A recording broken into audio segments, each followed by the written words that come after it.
Peggy 16.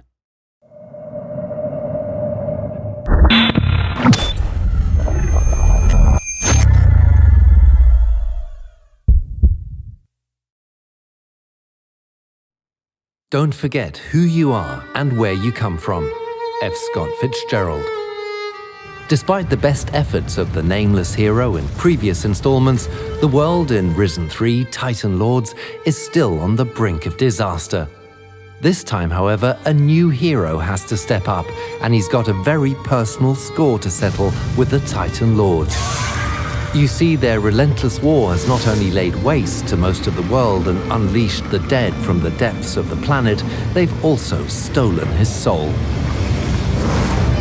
Our new hero will face a greater yet familiar threat in an adventure that Piranha Bytes have declared is going back to its roots, taking favorite elements from Risen 1 and the original Gothic series. But what does that mean exactly? The handcrafted world.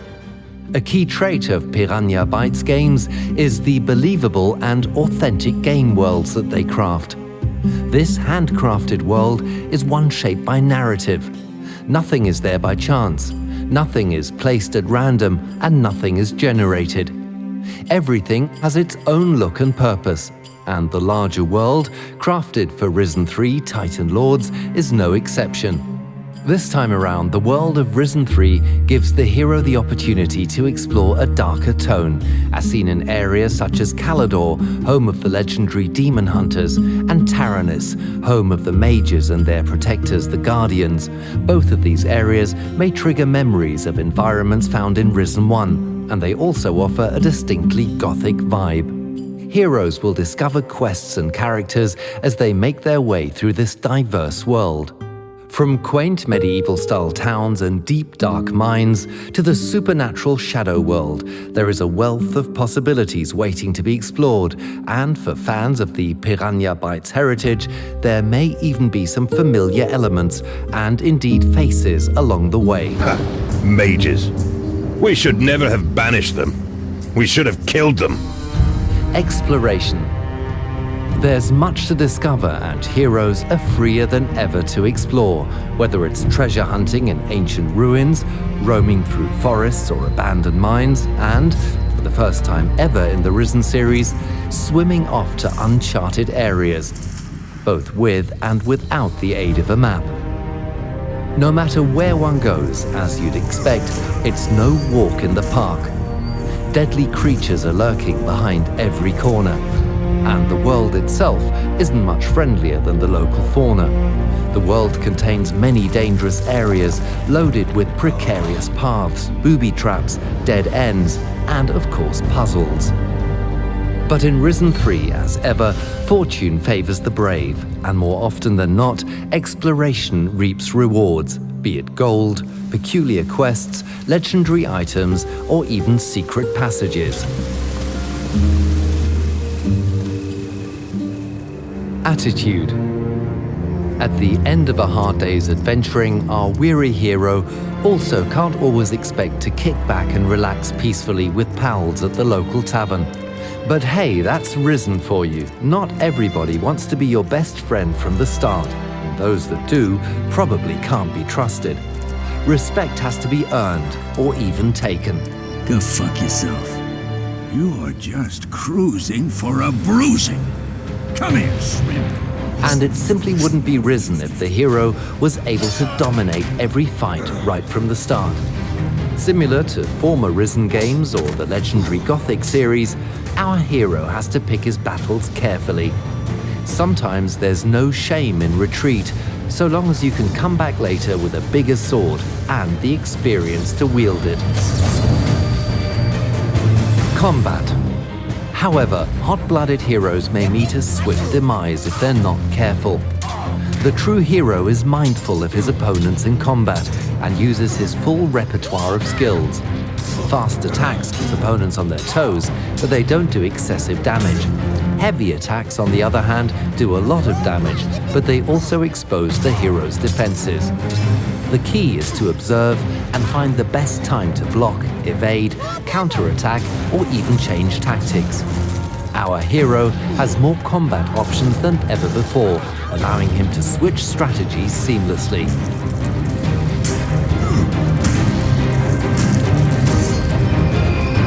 Skills.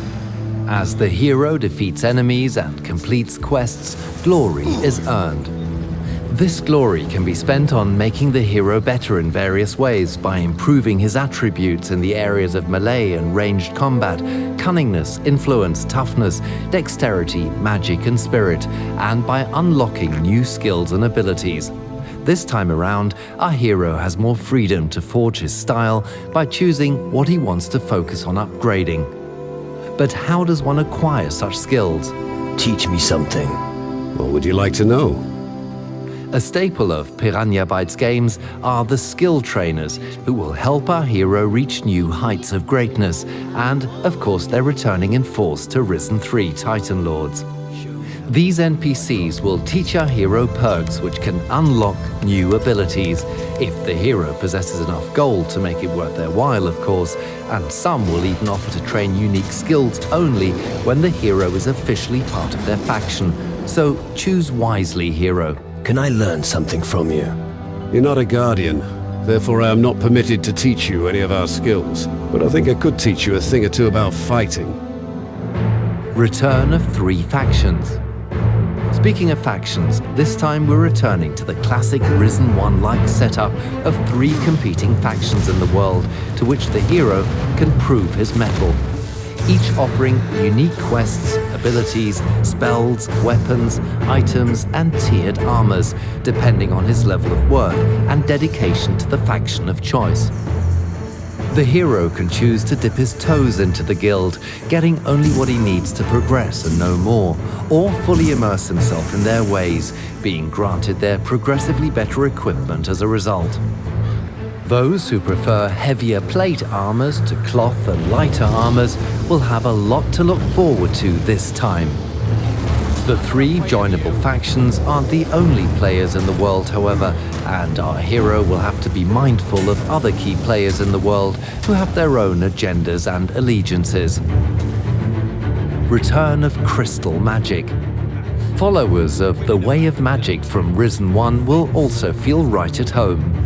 The art of crystal magic has not been lost, it's simply been hiding and has risen once more in response to the terrible events unfolding. Heroes can open a fight with a lightning spell from distance, throw enemies down in close combat by means of a shockwave, and seamlessly finish them off with a sword. The dynamic interplay between spells and steel adds new depth to combat. Hundreds of quests.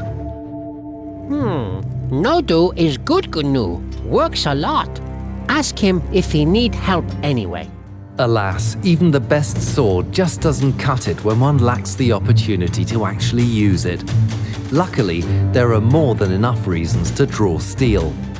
The world of Risen 3 is populated by many different non-player characters, just dying to send the hero on literally hundreds of quests. These range from rather simple tasks to epic hero work. Clever heroes will often see that there's more than one way to bring a quest to its conclusion. Sometimes they may even be able to accomplish a quest without having been told about it in the first place. But they should be mindful of the consequences. If a few crystals make their way into your pockets from time to time, I'll turn a blind eye. I've been waiting too long for a bag of crystals to be delivered from the camp's mine. I'm not counting on Geralt bringing them anymore. Geralt said I could steal a few crystals in the mine. What? I'll tell Magnus about this, and there will be consequences for Geralt. You squealed on me to Frink. So? So? I'll remember that, you hear? Sure. Crafting. Adventuring is a serious business, and our hero would be foolish to set out with nothing less than the best equipment and items. Crafting returns to allow our hero to take fate into his own hands by letting him brew his own potions, forge his own weapons, craft spells, stat-boosting jewelry, enchantments, and more. Thrifty heroes keen on crafting will know to keep their eyes open for the raw materials in the world, be it from plant life, mining ore, or liberating claws and teeth from hunted creatures. The living world. The brave hero sometimes earns a bit of downtime, and on occasion he can sit back and watch the inhabitants of the world go about their daily business, be it going to work and returning home, training for the troubles ahead, or simply spending their hard-earned cash in the taverns. Ah, customers! The dynamic day and night cycle is also perfect for kleptomaniacs. When everyone's asleep and no one's looking, sticky-fingered heroes can nick anything that isn't nailed down, so long as they aren't spotted. But they needn't worry about overloading their pockets. There's no such thing as over-encumbrance here. Risen 3 is made for players looking for a classic RPG experience, for players that harken back to the days and nights when games refused to hold their hand and left their path and destiny up to them. It's a game driven by these fans and built around their feedback. Thank you for joining us today. We hope this has given you an insight into how the veteran team of Piranha Bytes are drawing on their heritage for Risen 3 and how they continue to fly the banner for classic RPG experiences, bringing their unique style and personality to the role-playing games of today. Risen.